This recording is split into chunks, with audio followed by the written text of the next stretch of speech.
الحمد لله الحمد لله رب العالمين، والصلاة والسلام على أشرف المرسلين وعلى آله وصحبه أجمعين. أما بعد، أيها الناس، أوصيكم عباد الله ونفسي أولا بتقوى الله، فقد قال الله تعالى في قرآنه الكريم بعد أعوذ بالله من الشيطان الرجيم، بسم الله الرحمن الرحيم. يا أيها الناس اتقوا ربكم الذي خلقكم من نفس واحدة وخلق منها زوجها وبث منهما رجالا كثيرا ونساء، واتقوا الله الذي تساءلون به والأرحام، إن الله كان عليكم رقيبا. صدق الله العظيم.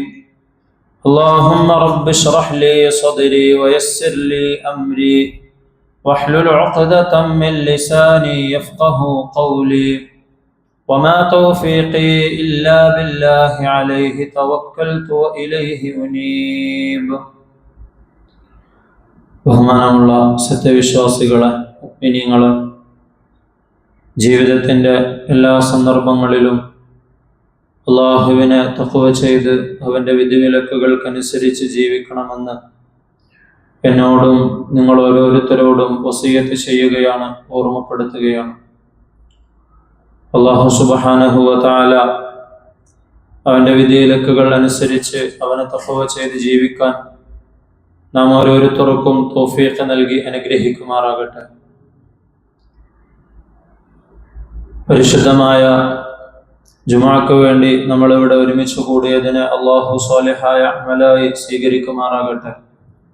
നമ്മൾ ചെയ്യുന്ന എല്ലാ സൽക്കർമ്മങ്ങളെയും അള്ളാഹു പരിപൂർണമായി നമ്മിൽ നിന്നും സ്വീകരിക്കുമാറാകട്ടെ. നമ്മുടെ ജീവിതത്തിൽ വന്നുപോയ തെറ്റുകൾ അള്ളാഹു അവൻ്റെ മഹത്തായ കാരുണ്യം കൊണ്ട് നമുക്ക് വിട്ടുപുറത്ത് മാപ്പാക്കി തരുമാറാകട്ടെ. ഇനിയുള്ള ജീവിതം അള്ളാഹുവിന് ഇഷ്ടപ്പെട്ട രീതിയിൽ അവൻ്റെ ത്വാഅത്തിലായി ഈമാനോടുകൂടി ജീവിക്കുവാനും കലിമ ഉച്ചരിച്ചുകൊണ്ട് മരണപ്പെടാനും നമുക്കും നാമുമായി ബന്ധപ്പെട്ടവർക്കും അള്ളാഹു തൗഫീഖ് നൽകുമാറാകട്ടെ. അസുഖം കൊണ്ട് ബുദ്ധിമുട്ടുന്ന ആളുകൾക്ക് അള്ളാഹു ആജിലായ മുസ്തമിറായ ശിഫ നൽകി അനുഗ്രഹിക്കുമാറാകട്ടെ. നമ്മളെയും നമ്മുടെ ബന്ധുമിത്രാദികളെയും അള്ളാഹു അസുഖങ്ങളിൽ നിന്നും പെട്ടെന്നുള്ള മരണങ്ങളിൽ നിന്നുമൊക്കെ കാത്തുരക്ഷിക്കുമാറാകട്ടെ. പ്രിയമുള്ള മുഅ്മിനീങ്ങളെ, നമ്മുടെ ജീവിതത്തിൽ നല്ല സൗഹൃദങ്ങളെ ലഭിക്കുക എന്നത് വലിയ സൗഭാഗ്യമാണ്. നമ്മുടെ സുഖദുഃഖങ്ങൾ പങ്കുവെക്കുവാനും നമ്മളെന്തെങ്കിലും തെറ്റുകളിലാണെങ്കിൽ, തിന്മയിലാണെങ്കിൽ അതിനെ തിരുത്തുവാനും ശാസിക്കുവാനും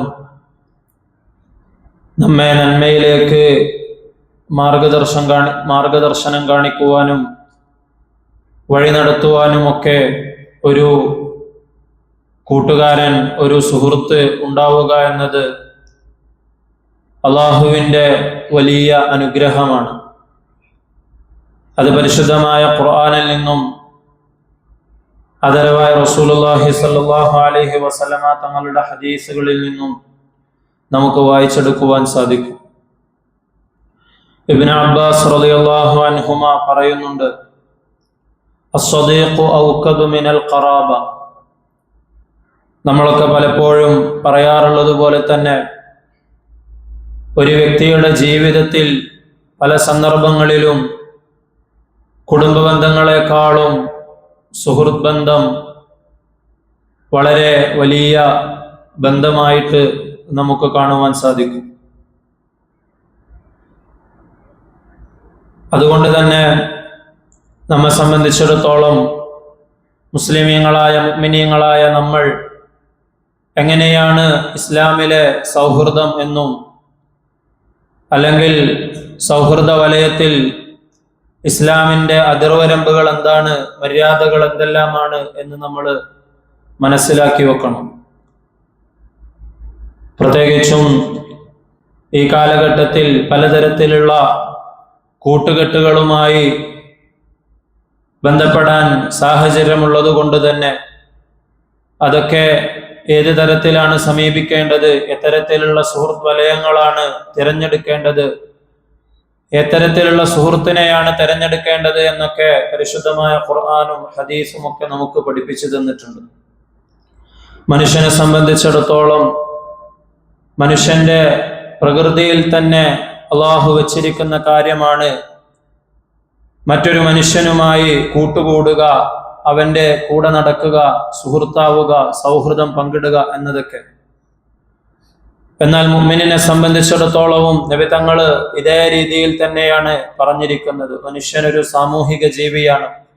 അതുപോലെ തന്നെയാണ് ഒരു മുഅ്മിനും അവന്റെ സാമൂഹികമായ ജീവിതത്തിൽ ഇടപെടേണ്ടത് എന്ന് നബി സല്ലല്ലാഹു അലൈഹി വസല്ലമ തങ്ങൾ പഠിപ്പിച്ചു തരുന്നുണ്ട്.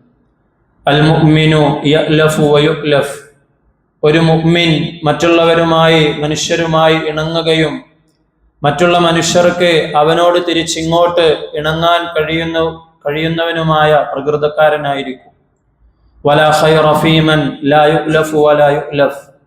ഇനി ഒരാൾക്ക് തിരിച്ച് അങ്ങോട്ട് ഇണങ്ങാൻ കഴിയുന്നില്ല, അല്ലെങ്കിൽ അവനോട് മറ്റുള്ള ആളുകൾക്ക് ഇണങ്ങാൻ കഴിയുന്നില്ല എങ്കിൽ അത്തരത്തിലുള്ള ആളുകളിൽ ഒരു നന്മയുമില്ല.